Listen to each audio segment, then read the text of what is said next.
애저 데이터 레이크 스토리지. 혹시 조금 헷갈리시면 보통 이게 데이터 분석하실 때 호수 같은데 크게 담아놓고 막 필요한 데이터 다 때려 넣고 그 다음에 그 분석 시작하시잖아요. 네, 애저 피셜 또 새롭게 또 여러분들을 찾아뵙게 됐습니다. 자, 오늘 애저 피셜에서는 마이크로소프트의 헨님 같은 분을 모시고 진행을 하도록 하겠습니다. 네, 김은진님 오랜만에 모시겠습니다. 네, 안녕하세요. 불러주셔서 감사합니다. 저야말로 감사하죠. 최근에 또 굉장히 재밌는 프로젝트를 했다고 해서 오늘 이 자리에 모시게 됐는데요. 자, 어떤 프로젝트였습니까? 네, 제가 최근에 진행했던 프로젝트는 IoT 프로젝트였고요. 많은 수의 디바이스들에서 흘러들어오는 텔레메트리를 분석하는 부분을 제가 담당을 했었습니다. IoT 디바이스에서 들어오는 데이터들을 실시간으로 분석하고 네. 그리고 그걸 모니터링하고 네. 또 필요하다면 언론도 주고 뭐 네. 여러 가지 일을 네네네. 했던 것 같네요. 네. 애저 안에 거의 오픈 마켓이잖아요. 굉장히 많은 서비스들이 있는데 그 중에서 주로 어떤 서비스들을 사용을 하셨나요? 저 여러 가지 서비스를 사용했는데요. 데이터 분석 요건에 따라서 정적 분석이 요구되는 부분에 대해서는 애저 시냅스 어널리틱스라는 서비스와 파워 BI라는 서비스를 통해 모니터링 대시보드까지 구축을 했었고요. 또 동적으로 좀 분석하고 얼러트를 주고 이런 시나리오에 대해서는 이벤트 그리드라는 서비스와 그리고 스트림 애널리틱스라는 서비스를 이용하고 또 팀즈 알람을 관리자에게 주기 위해서 중간에 애저 펑션을 좀 도입해서 이렇게 구성했던 경험이 있습니다. 데이터를 이렇게 동적 데이터와 정적 데이터 이렇게 두 갈래로 나눠서 분석을 했는데 네. 이 정적 데이터에서 사용했다는 서비스가 애저 시냅스. 네. 보통 시냅스 하면 뭔가 뇌신경 물질 뭐 그런 게 떠오르는데 시냅스라는 게 어떤 서비스일까요? 시냅스가 뭐 좀 공식적인 말로 하자면 엔터프라이즈용 빅데이터 분석 솔루션이라고 표현할 수 있지만 너무 공식적인데요. 제가 네. 써보면서 느낀 캐주얼하게 표현을 하자면 데이터 분석에 필요한 모든 서비스들이 한 곳에 모여 있는 그런 총집합 와우. 서비스라고 네네. 느껴지더라고요. 총집합되어 있다면 주로 어떤 걸 할 수가 있는 건가요? 일단 데이터를 좀 확인하고 볼 수 있어야 되고 뿐만 아니라 이제 데이터 분석하시기 위해 파이썬 노트북 많이 사용하시잖아요. 혹은 SQL 스크립트가 될 수도 있고 그런 개발 환경이 필요하고 그다음에 분석을 그냥 그렇게 스크립트 하나로 되는 게 아니라 파이프라인을 구성해서 여러 개의 스크립트를 동작하고 구성을 하실 수 있어야 되는데 그런 파이프라인 기능도 제공하고 또 분석을 하기 위해서는 그런 컴퓨팅 자원들이 필요하잖아요. 그런 스파크 풀 혹은 SQL 풀 같은 거를 여기에서 만들고 관리하실 수도 있고 뿐만 아니라 뭐 권한 조회하거나 내가 기존에 실행했던 그런 진행했던 잡들을 어떻게 진행됐는지 실패됐는지 이런 결과들도 보실 수 있는 것들이 등등등 되게 많은 기능을 여기에서 한 방에 다 제공합니다. 방금 그 짧은 대답에 네. 모든 게 주마등처럼 정말 네. 쑥 스치고 지나가는데 굉장히 많은 기능들이 들어있어요. 근데 그게 애저 시냅스라는 거 안에서 하나의 경험으로 네.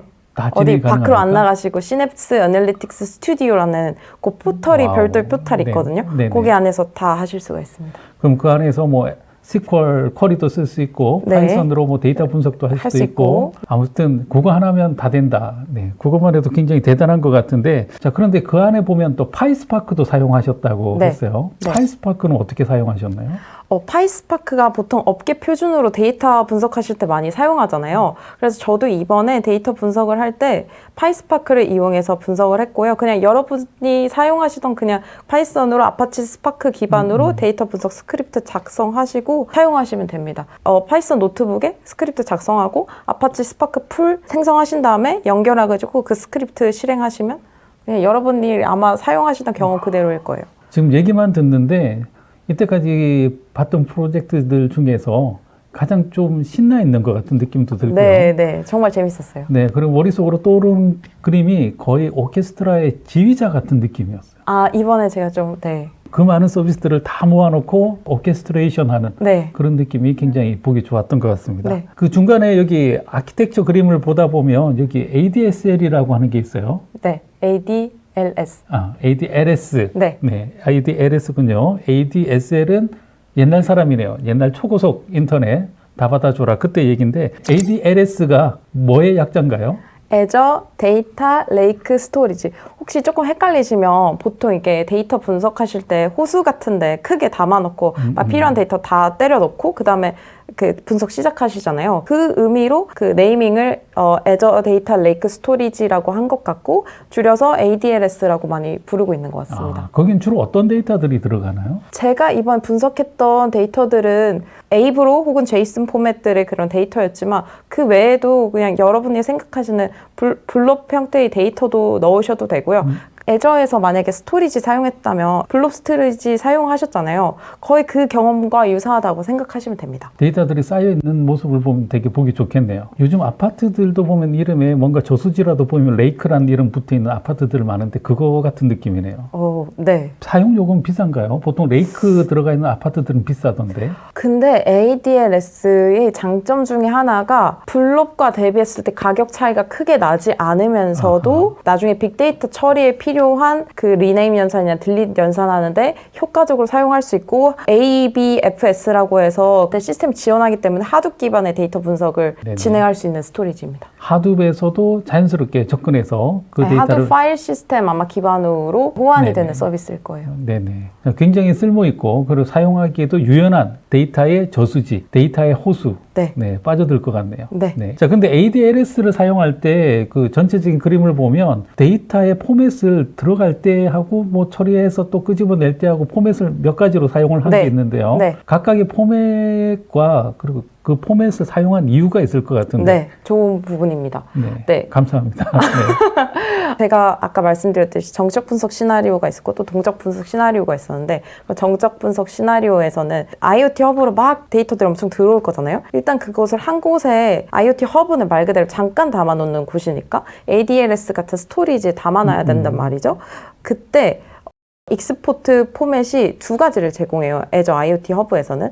하나는 에이브로 포맷 그리고 하나는 제이슨. 근데 에이브로 포맷을 디폴트로 제공하고요. 에이브로 포맷을 사용한 이유 중에 하나는 그게 바이너리형으로 시리얼라이제이션 하기 때문에 좀 성능 면에서 유리한 부분이 있습니다. 성능 면에서 유리하기 때문에 일단은 에이브로 파일로 일단 받아들이고 분석해서 저장할 때는 어떤 포맷을? 파케이라는 포맷으로 제공을 하고 그 포맷으로 저장한 이유 중에 하나가 어떤 그 데이터 분석하실 때 보면 브론즈, 실버, 골드 이런 개념으로 데이터들을 로우 형태의 데이터, 어느 정도 중간 처리가 된 데이터, 이제 비즈니스 단에 딱 보여주기 직전의 데이터 이렇게 나눠서 처리하잖아요. 중간에 데이터를 그 로우 데이터를 즉 에이브로 포맷으로 들어온 데이터를 이제 분석한 다음에 K라는 포맷으로 중간 저장을 하는 거예요. 그 파케이 포맷의 이점 중에 하나가 컬럼너 데이터베이스라고 컬럼너 DB라고 하는데 그게 데이터를 보통은 DB 생각해 보시면 열 단위로 이렇게 저장하잖아요. 그렇죠. 로 단위로. 근데 그러려면 이제 그거를 분석, 예를 들면 에버리지 하려면은 이 로우를 쫙 읽어가지고 해야 된단 말이죠. 그게 아니라 얘는 컬럼너라고 하면 같은 거를 컬럼을 이렇게 하기 때문에 그 분석 연산에도 되게 유리한 또 장점이 데이터를 있습니다. 바라보는 축이 달라진 거네요. 네, 아주 정확한 표현이십니다. 알겠습니다. 자, 벌써 얘기하다 보니까 벌써 시간이 다 돼 가는데요. 첫 번째 시간을 마무리하기 전에 마지막 질문을 하나 드리자면 이번 프로젝트에서 특별히 좋았던 점이나 아니면 배웠던 점은 어떤 게 있을까요? 일단은 데이터 분석의 엔드투엔드를 압축적으로 경험할 수 있어서 좋았고 뿐만 아니라 이것을 애저 시냅스라는 제품을 이용해서 사용했는데 인프라 구성이나 이런 거에 시간 안 들이고 정말 그 비즈니스 시나리오 구현에만 집중할 수 있었던 것 같아요. 나머지는 굉장히 애저 시냅스 안에서 통합적으로 잘 제공했기 때문에 이 전체 서비스들 중에서 이거는 꼭 써봐라 라고 하는 마지막 서비스 하나만 꼭 써봐라고 하면 어떤 걸 써봐라고 할 것 같습니다. 여러분들이 필요하신 거에 따라 달라질 것 같은데요. 네. 우문현답이었네요. 네. 자, 시간이 다 됐기 때문에 첫 번째 영상은 여기까지 하고요. 네. 계속 이어지는 내용은 두 번째 영상에서 이어서 계속 진행을 하도록 하겠습니다. 에저피셜 구독, 좋아요. 알림 설정까지 부탁드려요. 와. 여기서 이벤트 그리드를 사용을 했을 때 어떤 데이터들을 그러면 그렇게 주의 깊게 따로 관리를 했었나요? 네, 그래서 실제 제가 프로젝트 했던 사례랑 엮어서 설명을 해드리자면 어떤 고객의 요구사항이 있었냐면